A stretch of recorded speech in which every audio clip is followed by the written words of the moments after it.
it's Sheralda Isadora, and welcome to Brazen Babe Reviews. And I'll be doing another 5 to 10 minute quickie review. And during this one, we'll be talking about Delaney Diamonds, Still in Love.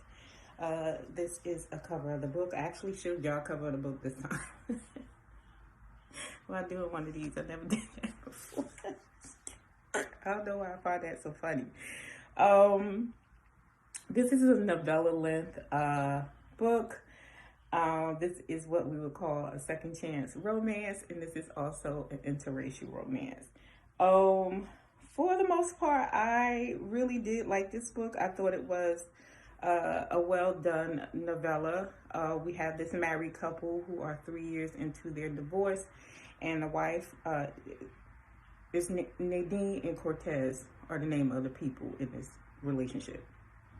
But we have Nadine, who's returning back to Buenos Aires, to her husband's home country, Cortez's home country, for his sister's wedding. And, you know, things happen. She was going to stay with his sister. His sister's the one that's getting married. But, you know, the sister, being that sister, you know, playing matchmaker again, she wants them to get back together. But anyway, she makes up excuse for Nadine to end up staying at Cortez's house for the 2 weeks that she's there for this wedding. And when we go inside of this book, basically what we have is this tension between Nadine and Cortez. It's obvious that they're still in love with each other, but because, as we go further into this story, because of communication issues, these two really can't get past the hurt of this divorce and the reason for the divorce. Again, because of lack of communication. I think for the most part, the author did a really good job with the story as far as like setting this second chance romance up again between this couple, and giving us the reasons why there's so much you know, anger and resentment between them. She gave us, you know, just really like relatable issues when you have, a couple that still may have feelings for each other that aren't together anymore. When you put them in a situation where they have to be with each other and they really can't run away from each other, and they really have to like sit down and talk about what the issues are. You know, and this is what you have with Still in Love. This is what you have with Nadine and Cortez. I think where I'm at now, this, like, Nadine probably would have irritated my soul, but I got why she felt the way she did, you know, far as, you know, being a young wife, and basically they lost a child. And, you know, feeling kind of like inadequate and a little bit insecure. And especially when you're married to a husband who's like in the music business and is very handsome. And, you know, you have women kind of like throwing themselves at him and stuff. So as I was reading the story, she was just like doing things. And I was just like, ooh, like if you don't get it together, you know what I mean?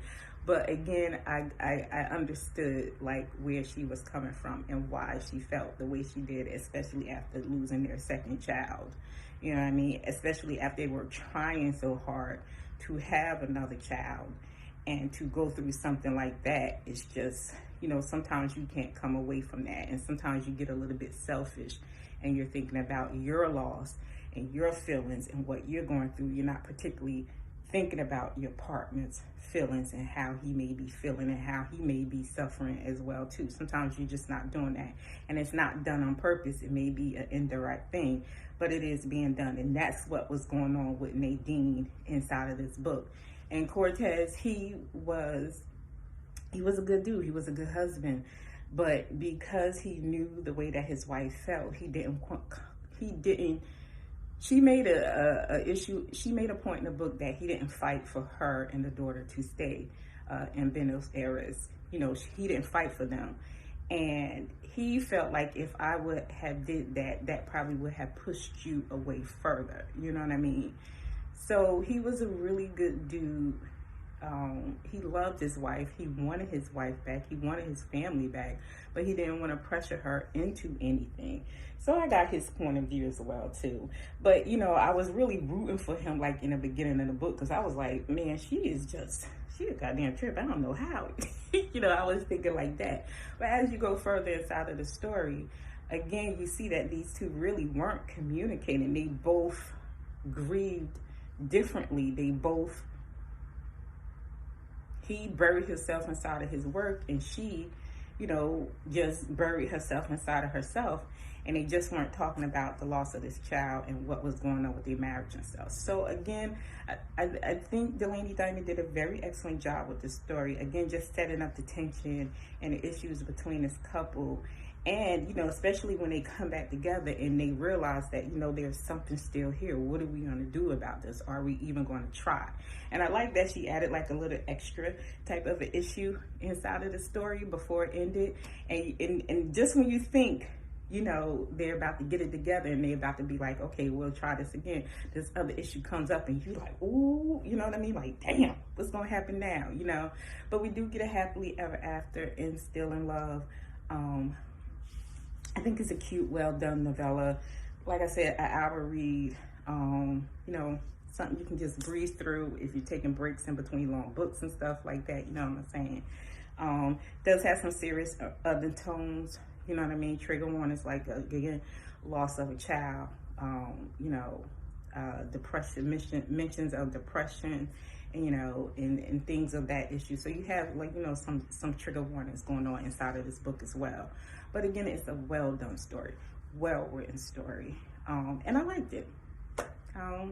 Again, I rated it 4 stars on Goodreads. So that is the indication of my like of this story.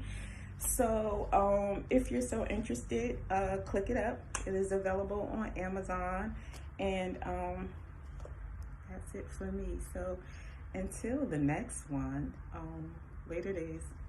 Bye.